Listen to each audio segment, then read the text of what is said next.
Di tengah riuh drama pilkada serentak, nyatanya masih ada puluhan wilayah di Indonesia yang menyuguhkan calon tunggal kepada warganya. Itu artinya fenomena pilkada melawan kota kosong masih mungkin terjadi di pilkada serentak 2024.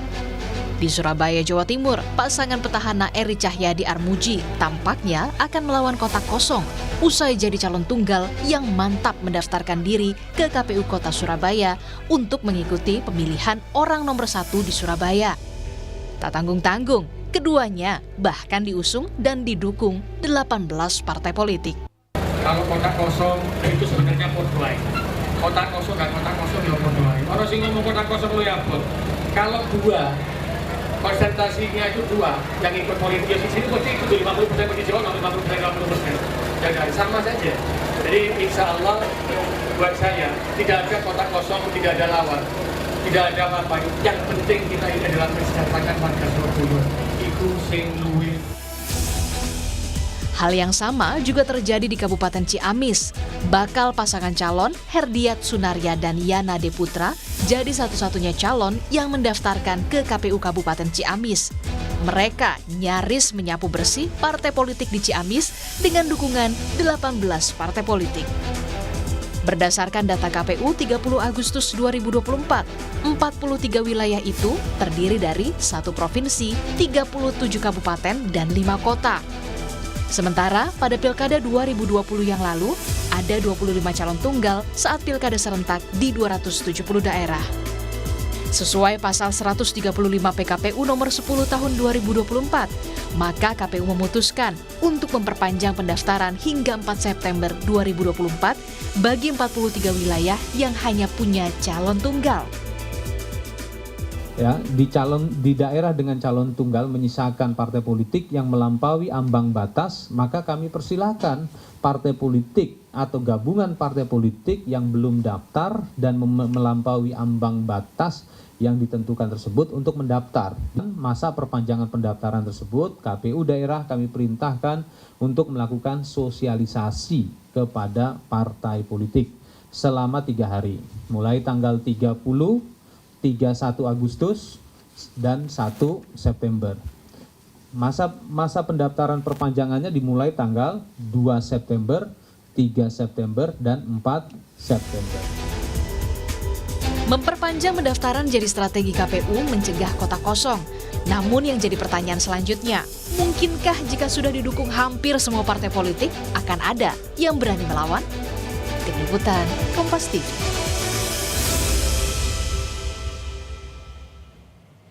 KPU mengungkap ada 43 wilayah yang berpotensi hanya akan ada calon tunggal melawan kota kosong. Mengapa Pilkada 2024 ini masih marak fenomena calon tunggal melawan kota kosong? Benarkah ini akan berdampak pada rusaknya demokrasi di daerah? Kita bahas bersama anggota Dewan Pembina Perludem, Titi Anggraini. Mbak Titi, selamat sore. Selamat sore Mbak, salam sehat buat kita semua. Salam sehat Mbak Titi. Kan kalau kita bandingkan dengan pilkada-pilkada sebelumnya, sebenarnya jumlah kota kosong di daerah ini meningkat, bukannya berkurang. Nah, kalau dari pandangan Anda, apa yang salah sebenarnya? Ya, jadi Mbak, dari sisi jumlah, calon tunggal itu justru menurun. Kalau perbandingannya dengan 2020 itu tidak tepat, sebab 2020 daerah yang berpilkada itu hanya 270 daerah. Nah, di Pilkada Serentak 2024 itu merupakan pengulangan terhadap pilkada dari daerah-daerah yang sudah berpilkada tahun 2017, 2018, dan 2020. Total ada 545 daerah. Antara rentang 2017 sampai 2020 itu terdapat 50 pilkada dengan calon tunggal. Sedangkan di 2024 dari 545 daerah terdapat 43 daerah calon tunggal. Dari sisi persentase terjadi penurunan. Antara 2017 sampai 2020 dengan 545 daerah dan 50 calon tunggal itu angkanya berada pada 9,17%. Sementara di 2024 dari 43 daerah dengan daerah total pilkada 545 itu setara dengan 7,89. Jadi ada penurunan meskipun penurunannya masih pada skala 2%-an. Dan itu tidak lepas dari putusan Mahkamah Konstitusi. Dari hitung-hitungan kami, kalau tidak ada putusan Mahkamah Konstitusi, calon tunggal itu bisa di atas 70 daerah, 80 daerah. Tapi karena ada putusan Mahkamah Konstitusi, contoh, Sulawesi Selatan itu menjadi tidak calon tunggal. Lalu Tangerang Selatan menjadi tidak calon tunggal.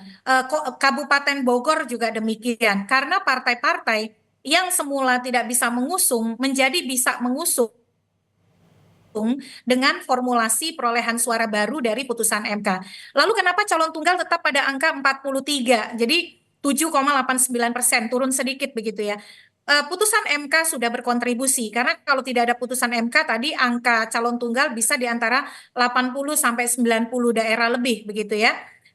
Dan dengan putusan MK ini itu menjadi 43, itu sesuatu yang bagi saya sudah cukup ada kontribusinya. Tapi memang tidak bisa maksimal karena putusan MK kan baru terbit tanggal 20 Agustus. Sementara pendaftaran pasangan calon pada tanggal 27 sampai 29 Agustus.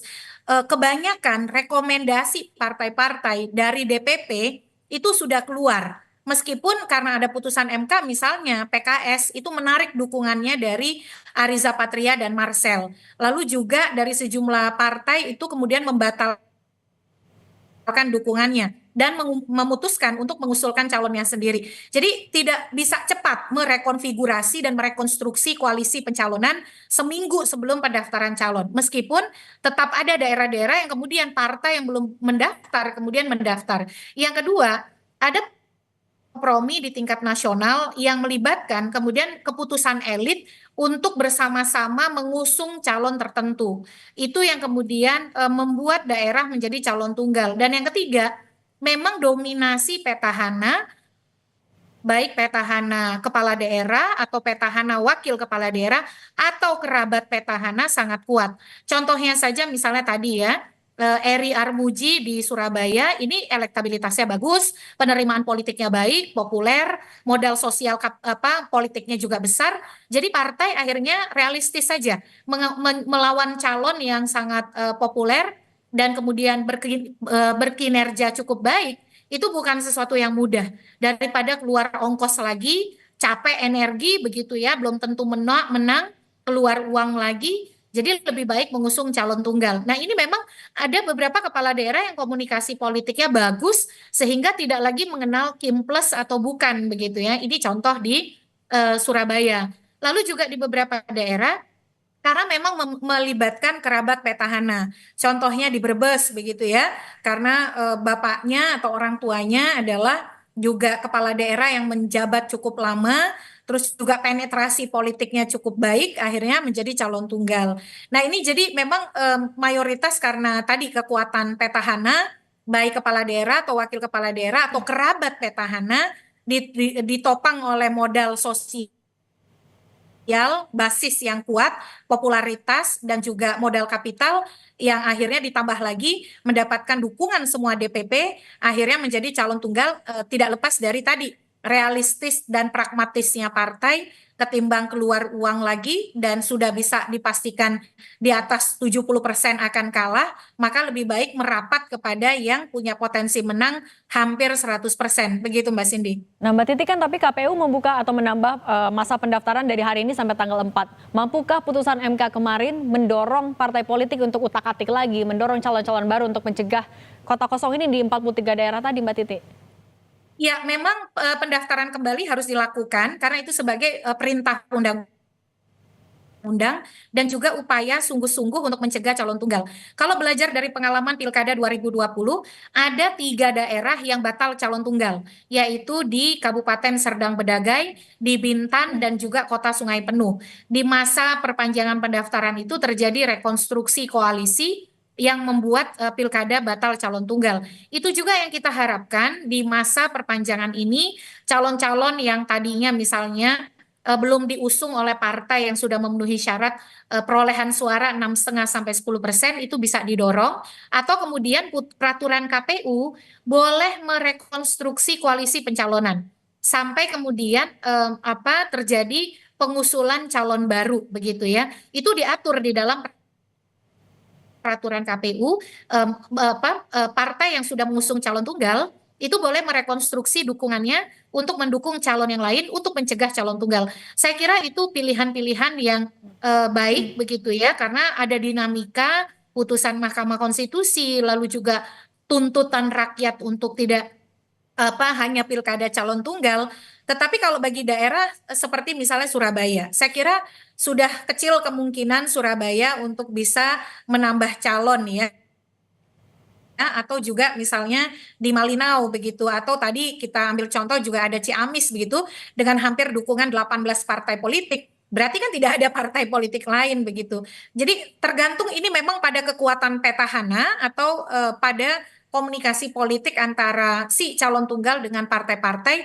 Tapi kalau selisih elektabilitas atau modal sosial politiknya terlalu jauh, partai-partai akan lebih memilih pragmatis. Bisa jadi mayoritas, saya kira 75% lebih daerah yang calon tunggal tidak akan ada penambahan calon baru. Tapi bukan berarti tidak mungkin, tapi angkanya ya tidak besar begitu. Karena tadi ya konsolidasi dukungan itu sudah diberikan sampai ke tingkat DPP dan juga biasanya melibatkan figur-figur kuat di daerah yang tidak mudah untuk dilawan, tapi bukan tidak mungkin untuk kemudian melahirkan pendaftar baru. Hanya saja ya kalau berharap mayoritas banyak begitu rasanya akan sulit, Mbak Cindy. Oke, artinya kalau di luar modal sosial politik tadi kan karena ada efek partai politik yang sudah besar sekali koalisinya. Artinya masih bisakah masyarakat optimistis masih akan ada otak-atik dan ada calon-calon baru sampai tanggal 4 nanti, Mbak Titi? Ya, kalau dalam jumlah besar daerah, saya kira kecil kemungkinan. Tetapi suara itu harus terus didorong. Karena lagi-lagi ternyata kan animo dan aspirasi masyarakat, kegelisahan masyarakat, itu juga mestinya bisa ditangkap oleh partai-partai. Kalau kemudian ruang perpanjangan pendaftaran ini sudah dilakukan, calonnya tetap calon tunggal, maka masyarakat jangan apatis dulu. Jadi dalam pilkada calon tunggal sekalipun, masyarakat masih punya opsi. Kalau mendukung si calon tunggal karena memang kinerjanya baik dan insentif bagi daerahnya besar dari sisi pembangunan dan seterusnya, maka dukunglah si calon tunggal. Tapi kalau merasa daerah layak dipimpin oleh figur yang lebih mumpuni, masyarakat tetap bisa gunakan hak pilih mencoblos kotak atau kolom kosong yang ada di surat suara yang berada di sebelah si calon tunggal. Jadi opsi-opsi itu masih tersedia. Tentu kita harapkan pilkada adalah kontestasi. Tetapi ketika misalnya partai politik sudah bersepakat untuk mengusung calon tunggal, upaya meyakinkan dari publik sudah dilakukan, tapi tetap calon tunggal, jangan berhenti begitu ya. Partisipasi politik tetap bisa dilakukan. Kalau tadi setuju dengan calon tunggal, ya silakan dicoblos. Tapi kalau tidak bersetuju dan menginginkan kepemimpinan yang berbeda, ada opsi lain yang disebut dengan kotak kosong atau kolom kosong yang berada di sebelah foto si calon tunggal di surat suara. Nah, kalau kotak kosong yang menang artinya bagaimana, Mbak Titi? Sah untuk coblosnya. Ya, artinya kalau si calon tunggal dia tidak berhasil mendapatkan suara 50% plus 1, Mbak Cindy, maka pilkadanya harus diulang. Si calon tunggal boleh mendaftar lagi, tapi KPU akan membuka lagi pendaftaran calon di pasal 54 ayat 3, 54D ayat 3, Undang-Undang Nomor 10 Tahun 2016 disebutkan bahwa dalam hal calon tunggal tidak memperoleh 50% plus 1, maka pilkada diulang pada tahun berikutnya atau penjadwalan pilkada sesuai peraturan perundang-undangan. Tentu saja dari sisi yang paling realistis adalah di tahun berikutnya, artinya 2025. Tapi masyarakat jangan terbebani dan jangan sampai tidak memilih atau kemudian terpaksa seolah-olah daripada misalnya karena dianggap hanya ada satu calon. Hak masyarakat memilih dengan murni, dengan sesuai apa yang menjadi hati nuraninya. Kalau suka calon tunggal silakan dipilih, kalau menginginkan misalnya calon alternatif lain dan merasa ingin memberikan kesempatan pada figur yang lain, maka coblos kotak atau kolom kosong yang ada di surat suara, karena kalau kotak kosong yang menang, pilkadanya akan diulang tahun berikutnya, dan itu sudah menjadi komitmen negara, karena diatur di dalam Undang-Undang Pilkada kita, Undang-Undang 10 2016, Mbak Cindy. Oke, Mbak Titi, tapi kan memang angkanya menurun untuk potensi kotak kosong di 2024, tapi angkanya masih lumayan, ada 43 daerah. Dampaknya untuk pemilih dan untuk demokrasi di daerah seperti apa sebenarnya, Mbak Titi? Ya, calon tunggal tidak terhindarkan. Kalau memang melibatkan tadi ya, figur yang dianggap betul-betul berprestasi di daerah, lalu kemudian punya kontribusi besar bagi pembangunan daerah, dan partai-partai memang punya komunikasi yang baik. Tetapi lagi-lagi partai tetap harus memainkan peran kontrol terhadap kepala daerah. Jangan sampai calon tunggal itu justru melemahkan fungsi dan peran kontrol dari DPRD terhadap kepala daerah. Ya karena tadi ya borongan sampai 18 partai misalnya, sehingga kemudian tidak mengontrol dengan baik kepala daerahnya. Dan yang kedua, calon tunggal bisa berkontribusi pada pesimisme dan apatisme masyarakat. Jadi ada masyarakat yang merasa, oh ya sudahlah, tidak ada kompetisi, tidak ada demokrasi, tidak mau berpartisipasi. Akhirnya mereka tidak mau ambil peran di pilkada. Ini menjadi tantangan dari Bawaslu untuk dari KPU Bawaslu untuk menyosialisasikan dengan baik bahwa meskipun pilkadanya bercalon tunggal, pilihan itu masih ada. Partisipasi justru sangat dibutuhkan untuk mengevaluasi, untuk menilai apakah betul calon tunggal itu mencerminkan memang kandidat yang berprestasi, kandidat yang dikehendaki oleh rakyat, atau jangan-jangan itu rekayasa politik begitu. Kalau dia rekayasa politik yang dianggap tidak mencerminkan aspirasi pemilih, boleh kemudian memilih pilihan yang berbeda. Jadi tantangannya itu mengatasi apatisme dan juga pragmatisme politik karena menganggap tidak ada kompetisi, tapi di masa yang akan datang jangan sampai ini parlemen sekedar menjadi paduan suara dari apa yang menjadi kebijakan eksekutif sehingga terjadilah potensi misalnya kesewenang-wenangan ataupun penyalahgunaan kekuasaan, Mbak. Oke. Kalau dari KPU sendiri, apakah yang masih bisa dilakukan untuk memancing atau juga mengajak partai politik untuk mendaftarkan tokoh-tokoh lain selain hanya dengan membuka perpanjangan pendaftaran sampai tanggal 4, Mbak Titi? Ya, memang di perpanjangan sampai tanggal 4 ini Mbak Cindy ya, kuncinya ada di partai politik.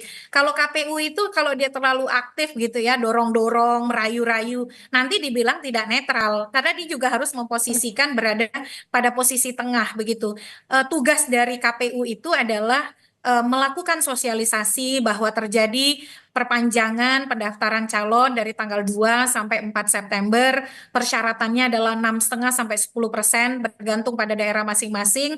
Ruang itu yang harus dibuka dengan baik. Tetapi yang paling dibutuhkan adalah komitmen dan itikat baik partai politik untuk menggunakan fungsi partai politik sebagai kader, sebagai instrumen kaderisasi, rekrutmen politik dan juga regenerasi politik yang harus mempromosikan kader-kadernya dan memberikan peluang kepemimpinan bagi para kader dengan optimal. Jadi itu yang sebenarnya kita tunggu ya, partai politik mendengarkan suara rakyat, rakyat menginginkan ada kompetisi dan kemudian keragaman pilihan, mestinya ruang itu diisi oleh partai politik.